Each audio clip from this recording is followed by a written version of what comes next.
Je pense donc je suis. Cette simple phrase contient tout ce que l'homme peut savoir avec certitude. L'existence commence au moment où l'esprit prend conscience de lui-même.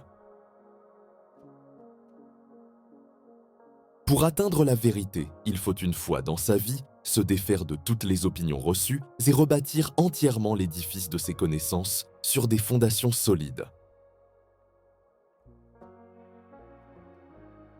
Le bon sens est la chose du monde la mieux partagée, car chacun pense en être si bien pourvu qu'il n'en désire point davantage. Mais rares sont ceux qui savent vraiment l'employer.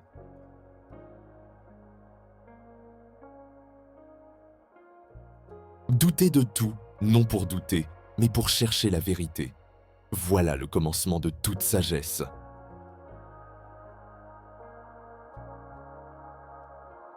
Ce n'est pas assez d'avoir l'esprit bon. Il faut l'appliquer bien. L'intelligence sans méthode n'est qu'une lumière qui s'éteint.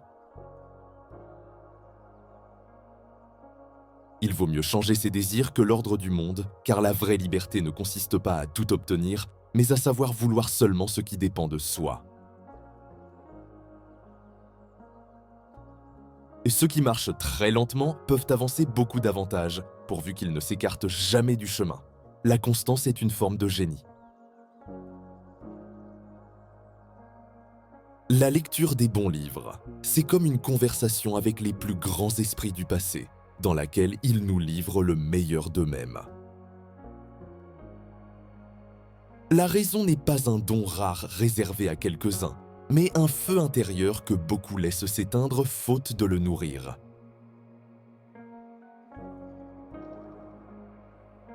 Douter de tout ou tout croire, ce sont deux excès également commodes. Ils dispensent tous deux de penser. Il faut une fois dans la vie renverser la table de ses certitudes pour savoir si ce qu'on croit est vrai ou seulement hérité. L'obéissance à la raison, c'est la seule forme de liberté durable. Les passions ne sont mauvaises que lorsqu'elles asservissent la raison. Bien guidées, elles deviennent les plus grandes forces de l'âme.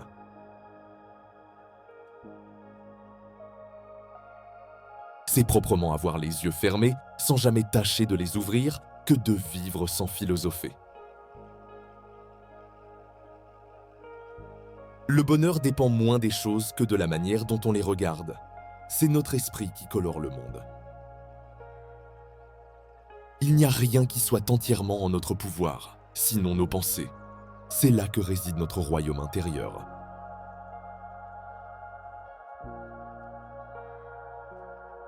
Les plus grandes âmes sont capables des plus grands vices comme des plus grandes vertus.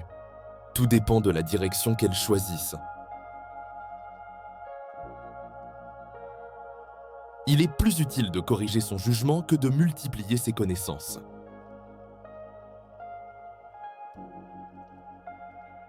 L'esprit ne se nourrit pas de certitude, mais de clarté, et la clarté naît souvent dans le doute.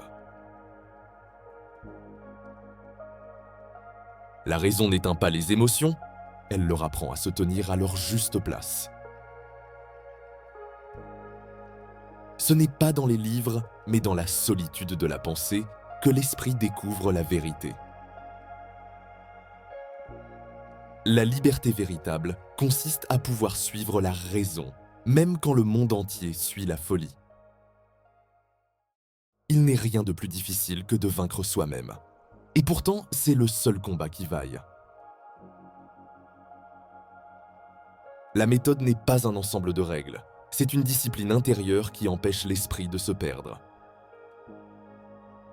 L'homme sage préfère comprendre plutôt que juger, car comprendre, c'est déjà dépasser. Les vérités simples sont souvent les plus profondes, mais les hommes préfèrent les labyrinthes aux évidences. Ce n'est pas la quantité de savoir qui éclaire l'esprit, mais l'ordre dans lequel il le dispose. La raison sans la morale est stérile, la morale sans la raison est aveugle. Celui qui doute sincèrement est déjà plus proche de la vérité que celui qui croit tout sans réfléchir. Penser par soi-même, c'est se libérer. Et se libérer, c'est enfin commencer à vivre. Descartes n'a pas seulement appris à l'homme à penser, il lui a appris à douter, à remettre en ordre le chaos de son esprit. Si ces paroles ont éveillé ta curiosité, abonne-toi à Grands Esprits. Ici, on ne cherche pas à croire, on cherche à comprendre.